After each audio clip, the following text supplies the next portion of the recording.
یوسف جلالی مکمل قدوس نام میں آپ سب کو سلام۔ بھائی صاحب نے کہا ہے کہ آخر گیت میں بھائی صاحب سے جسادت سے صرف یہ چاہ رہا ہوں کہ ہم کلام اقدس کو سننے سے پہلے اگر ہم 85 زبور اس کی انترا اور ستائی اگر ہم کھڑے ہو کر بغیر میوزک کے اپنی آوازوں کو خداوند کے لیے بلند کریں اور پھر ہم کلام کی طرف یکسوئی کے ساتھ اس پر غور کر سکیں۔ میں گل خدا دی سونا گا جگ کرے گا کلام، میں گل خدا دی سونا گا جگ کرے گا کلام، کہ ہوتے اپنے بندے آنا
میں نے ان باتوں کو تیار کیا کیونکہ ایک رویا ہے جو پادری صاحب کی اور میری یکساں ہے، اور ہم چاہتے ہیں کہ سکھانے کے عمل کو، تعلیم دینے کے عمل کو، شریعت کی باتوں کو اچھے طریقے سے سمجھنے کے لیے ہم ایک مدرسے کا، ایک درسگاہ کا انتظام کر سکیں، اور اس کے لیے آج آپ نے عہد بھی کرنا ہے کہ آپ اس میں ضرور شامل ہوں گے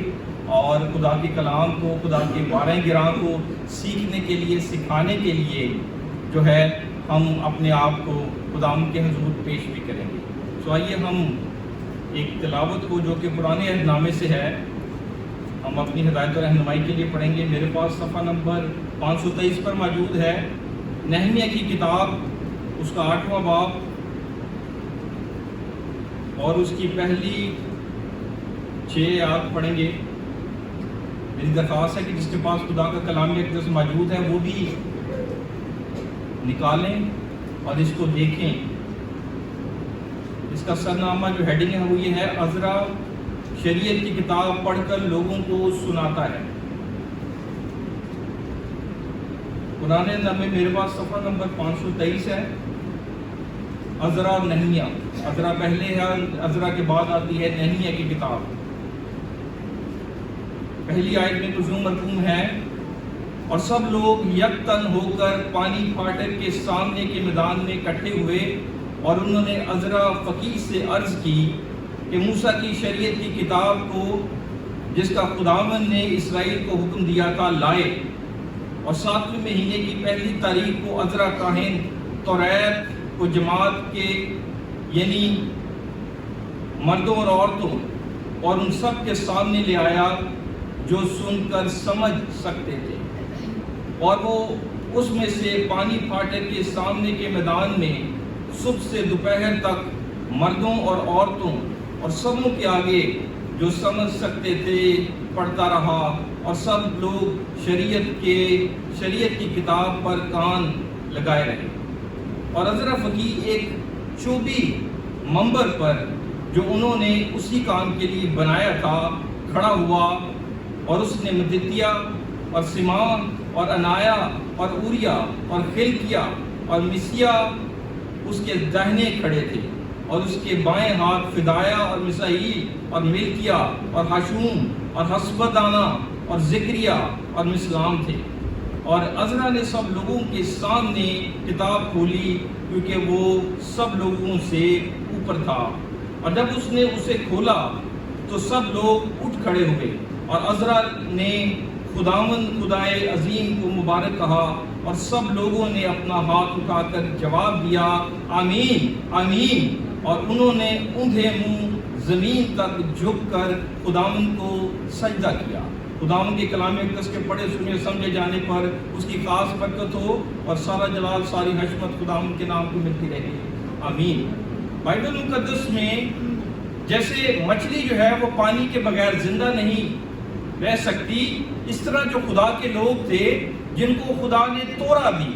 جو کہ مقدس موسیٰ کی معرفت ان کو ملی، وہ ان کی زندگیوں کے لیے بہت ضروری تھا۔ اور جو پہلی 5 کتابیں ہیں جس کو اسفار خمسہ کی کتب کہا جاتا ہے، ان کے اندر ہم یہودی جو توریت ہے، جو خدا کے دینی قوانین ہیں، ان کی بجا آوری کے بارے میں ہر یہودی کے اوپر لازم تھا کہ وہ خدا کے قوانین سے نہ دائیں مڑے نہ بائیں مڑے۔ اور بنی اسرائیل جو تھے، جب خدا ان کو کہتا ہے کہ تم گردن کش قوم ہو، تم بڑبڑانے والی قوم ہو، اور تم میری احکامات، تم میرے فرمودات کو نہیں مانتے، تب خدا ان کے اوپر کشتیوں کو چڑھاتا ہے، تب خدا ان کے اوپر بابلیوں کو چڑھاتا ہے۔ اور بنی اسرائیل 3 دفعہ اسیری میں کیپٹیوٹی میں قیدیوں کی صورت میں گئے، اور اس کے لیے اگر آپ 137 زبور دیکھیں تو وہاں پر یروشلیم کے لیے، ہیکل کے لیے ان کا تڑپنا ہمیں نظر آتا ہے۔ کلام میں لکھا ہے، اور انہوں نے ہماری بربت اور بیلوں کو درختوں پر ٹانگ دیا، اور وہ ہم سے کہنے لگے کہ ہمیں سیون کے گیتوں میں سے کوئی گیت سناؤ، ہم وہ گیت کیسے گاتے۔ اب یہاں پر ہے کہ جب بابل جو ہے وہ اس کو اسیر کر کے لے جاتے ہیں، تو پھر کیا ہوتا ہے کہ 70 سال بعد وہ اسیری سے واپس آتے ہیں، اور کلام یہ کہتا ہے کہ خدا بادشاہ اور عمرہ کو استعمال کرتا ہے۔ بادشاہ اور عمرہ کے دل خدا کے ہاتھ میں ہیں، اور پھر خدا ایک غیر قوم سے بابلیوں کو نیست کرتا ہے، اور اپنے لوگوں کو واپس لانے کے لیے ایک بادشاہ کو استعمال کرتا ہے۔ اور کلام یہ کہتا ہے کہ اس غیر قوم کے بادشاہ کو خدا کہتا ہے کہ خورس میرا بیٹا ہے، خورس میرا ممسوح ہے، خورس میرا مسح کیا ہوا ہے۔ اور اہل اسلام اس کو کورش اعظم ذوالقرنین کے نام سے جانتے ہیں۔ بائبل مقدس میں اس کو خورس کہا گیا ہے، انگلش میں اس کو سائرس دا گریٹ کہا گیا ہے۔ اور آج بھی اگر آپ ایران کی تاریخ کو دیکھیں تو وہ فخر کرتے ہیں کہ خورس اعظم جس نے گریٹ امپائر کا جو ہے وہ داغ بیل ڈالی، اور اس کے بعد ہم یونانیوں کو دیکھتے ہیں جنہوں نے ان کی اینٹ سے اینٹ بجا دی۔ اور جب شاہ فارس خورس جو ہے وہ بابلیوں کو نیست کر دیتا ہے، تو ہم خورس کی اس پالیسی کو دیکھتے ہیں جو کہ مذہبی رواداری کی پالیسی ہے، اور جو قوموں کو وہ مفتو کر چکا تھا اس نے حکم کیا کہ ان کو ان کے ملکوں میں جانے دو، اور وہ اپنی منشا کے مطابق جس طرح وہ عبادت کرتے ہیں ان کو کرنے دو۔ اور بابل نے، ہم بابل کے بادشاہ کے بارے میں، نبوکدنضر کے بارے میں بھی پڑھتے ہیں کہ جب اس نے سونے اور چاندی کے برتن لوٹ میں وہ لے گیا، اس نے بابل کی بیٹیوں کو لونڈیاں بنا لیا، اس نے بابل کے بیٹوں کو غلام بنا لیا۔ تو پھر کیا ہوتا ہے کہ وہ رات کو ان سونے چاندی کے ظروف میں جو خدا کی ہیکل کی میز پر پڑے ہوتے تھے، جن کو صرف کاہنوں کو روا تھا کہ وہ اس کو چھوئیں، بادشاہ نے کیا کیا کہ وہ ان ظروف کے اندر مے خوری کرنے لگا۔ وہ اس میں مے خوری میں اس کو اپنے غرور اور گھمنڈ اس کے اندر سما گیا۔ اور کلام یہ کہتا ہے کہ جب وہ مے خوری کر رہا تھا تو دیوار پر ایک ہاتھ جو ہے وہ نمودار ہوا۔ ہاتھ جو ہے وہ اختیار کو ظاہر کرتا ہے، ہاتھ جو ہے وہ عدالت کو ظاہر کرتا ہے، اور اس ہاتھ نے ایک جملہ لکھا۔ وہ جملہ یہ تھا، منے منے